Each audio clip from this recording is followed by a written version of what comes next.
Hello students, how are you? I hope you are safe and fine. पिछली video में हमने निदा फाजली का जीवन परिचय पढ़ा तथा इसको समझा था। आज हम पाठ प्रवेश के साथ साथ उनके द्वारा रचित पाठ अब कहाँ दूसरों के दुख से दुखी होने वाले इस पाठ को पढ़ेंगे। यह पाठ कक्षा 10वीं के लिए है। पाठ प्रवेश है। कुदरत ने धरती उन तमाम जीवधारियों के लिए अता फरमाई थी जिन्हें खुद उसी ने जन्म दिया है।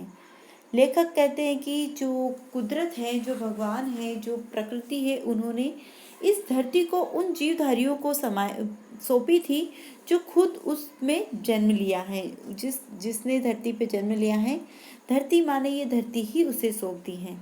लेकिन हुआ यह कि आदमी नाम के कुदरत के सबसे अजीब करिश्मे ने धीरे धीरे पूरी धरती को ही अपनी जागीर बना लिया है। इंसान को जब उन्होंने धरती सौंप दी है तो इंसान ने क्या किया, उस धरती को धीरे धीरे अपनी ही जागीरी बना दी है। भगवान ने, कुदरत ने अपने आप को उस पर जन्मे हुए लोगों को सौंपा, परंतु उस पर जन्मे हुए लोगों ने धीरे धीरे उस पर पूरा कब्जा कर लिया है। अन्य तमाम जीवधारियों को दरबदर कर दिया और जो भी जीवधारी दूसरे थे उन सबको इधर उधर भागने पर मजबूर कर दिया। आज हम देखते हैं हमें कई प्रकार के जानवर नहीं मिलते, लुप्त हो गए हैं बहुत सारे जानवर। वो इसी वजह से क्योंकि मनुष्यों ने अपना फैलाव कर लिया है और जीवधारियों को पलायन करने पर मजबूर कर दिया है।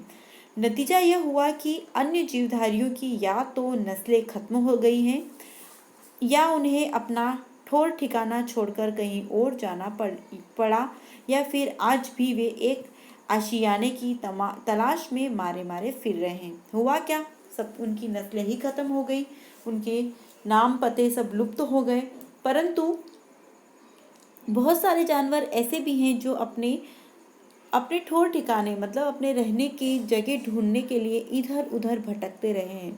आप सभी को पता है बहुत सारे जानवर जो पहले हमारे गांव या शहरों में हुआ करते थे, आज वो हमारे गांव शहरों में नहीं रहते क्योंकि लोगों ने उन्हें पलायन करने पर मजबूर कर दिया। वो अपने आशियाने की तलाश में मारे मारे भटकते फिरते हैं, परंतु इंसानों को उन पर दया नहीं आती। फिर भी इंसान अपना फैलाव करते हुए जा रहे हैं और उन जानवरों को वहाँ से भगाते जा रहे हैं।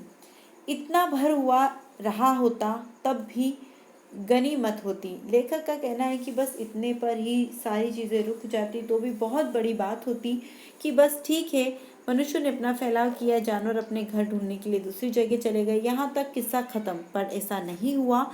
आदमी नाम के इस जीव ने सब कुछ समेट लेने की भूख यही पूरी नहीं हुई है।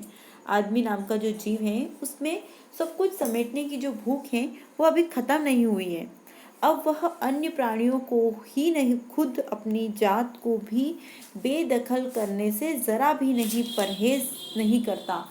मनुष्य जानवरों को पहले भगाने में विश्वास करते थे, परंतु आज का जो प्राणी बचा हुआ है, आज का जो जीव है, मनुष्य जो जीव है, वह अपनी ही जाति के लोग मतलब मनुष्य ही मनुष्य के दुश्मन बन गए हैं और वह एक दूसरे को भगाने या उनसे बदला लेने के लिए उतारू हो जाते हैं।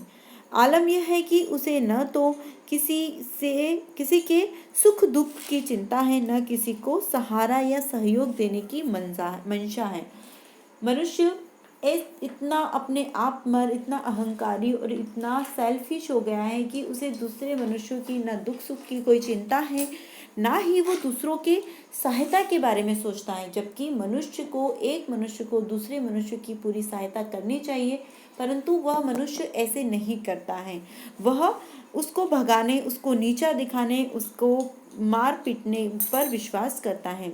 यकीन न आता हो तो इस पाठ को पढ़ जाइए और साथ ही याद कीजिएगा अपने आसपास के लोगों को।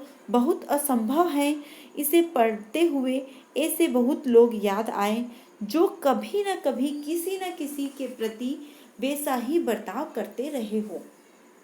अगर आपको इस चीज़ पर यकीन ना हो, लेखक का कहना है कि अगर आपको इस बात मेरी जो कही बात है उस पर यकीन नहीं हो तो इस पाठ को पढ़ते हुए आप ऐसे लोगों को याद कीजिए। आपके आसपास, आप समाज में, अपने परिवारों में कहीं कहीं ना कहीं आपको ऐसे व्यक्ति ज़रूर मिलेंगे जो अपने खातिर अपनों को ही नुकसान पहुंचाते हैं। मनुष्य दूसरे मनुष्य की मदद नहीं करते, हमेशा उसको नीचा दिखाने की कोशिश करते हैं। उसके दुख सुख से भी उसको कोई लेना देना नहीं होता है। इस पाठ को पढ़ते समय हमारे आंखों के सामने ऐसे दृश्य बहुत सारे प्रस्तुत होंगे। इससे आगे हम अगली वीडियो में पढ़ेंगे। तब तक के लिए थैंक यू बेटा।